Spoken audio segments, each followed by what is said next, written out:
Hi friends, welcome to the channel. ఈ వీడియోలో మనం చూడబోతున్న నెట్ఫ్లిక్స్లో వచ్చిన రెబల్ రిచ్ అనే ఒక మూవీ రివ్యూ.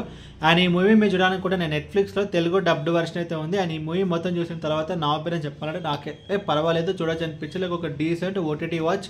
అండ్ ఇప్పుడు సినిమా స్టోరీ విషయానికి వస్తే కనుక ఈ మూవీ స్టార్టింగ్లో మన హీరో వచ్చేసి తనైతే ఒక కొంచెం క్యాష్తో తనైతే పోలీస్ స్టేషన్కి అయితే వస్తారనమాట. సో ఎందుకు అనుకుంటే కనుక వాళ్ళ కజిన్ని పోలీస్ స్టేషన్ నుంచి బెయిల్ నుంచి విడిపించడానికి. బట్ అదేంటంటే ఆ టాస్క్ అనేది ఒక స్పెసిఫైడ్ టైంలో చేయాలి. బికాజ్ ఎందుకంటే కనుక ఇన్ కేస్ లేట్ అయిందనుకో, సో తనకి బెయిల్ రావడం లేట్ అవుతుంది. సో తను ఒక మెయిన్ జైలుకి అయితే షిఫ్ట్ చేస్తారు. అక్కడ ప్రాబ్లం ఏంటంటే కదా, సో తనని చంపడానికి ఒక గ్యాంగ్ అయితే ఉంటుంది. సో హీరో ఎలాగైనా సరే వాళ్ళ కజిన్ని జైలు నుంచి విడిపించదని చెప్పి అనుకుంటాడు. ఆ తర్వాత ఏం జరిగింది అనేది మిగతా స్టోరీ.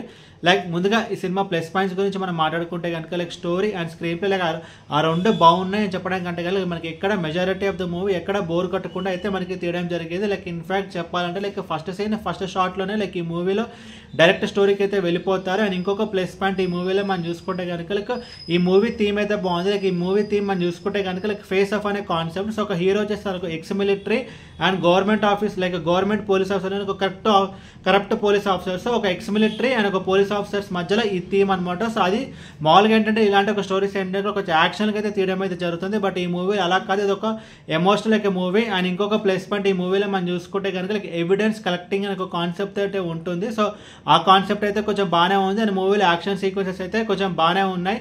అండ్ ఇంకొకటి ఏంటంటే కనుక హీరో క్యారెక్టరైజేషన్ అయితే బాగుంటుంది. మామూలుగా మనం చూసుకుంటే కనుక హీరో ఫిజిక్ అనేది చాలా బాగుంటుంది ఈ మూవీలో. సో ఆ ఫిజిక్ని పెట్టుకుని తన ఎవరిని కావాలి అందరినీ కొట్టుకుంటూ వెళ్ళిపోయి తనకు కావాల్సిన పని అయితే చేసుకోవచ్చు. బట్ ఈ మూవీలో హీరో అలా చేయలేదు, అన్నీ కొంచెం లీగల్గా జరగాలి అని చెప్పి అయితే అనుకుంటాడు. సో ఆ ప్రాసెస్ కూడా అయితే కొంచెం బాగానే ఉంది. ఇప్పుడు ఈ సినిమాలో మైనస్ గురించి మనం మాట్లాడుకుంటే కనుక ఈ మూవీ ఒక క్లైమాక్స్. సో క్లైమాక్స్ ఇంకా కొంచెం బెటర్గా డిజైన్ చేసి అండ్ ఇంకా కొంచెం బెటర్గా ఎగ్జిక్యూట్ చేస్తుంటే బాగుండేది. అండ్ ఓవరాల్ ఈ మూవీ గురించి చెప్పాలంటే మూవీ అయితే డీసెంట్ ఓటీటీ వాచ్. అండ్ ఈ మూవీని మీరు చూడాలనుకుంటే నెట్ఫ్లిక్స్లో విత్ తెలుగు డబ్డ్ వర్షన్ అయితే ఉంది. అండ్ ఈ మూవీ ఫ్యామిలీ వాచబుల్ అంటే ఎస్, ఈ మూవీ ఫ్యామిలీ వాచబుల్.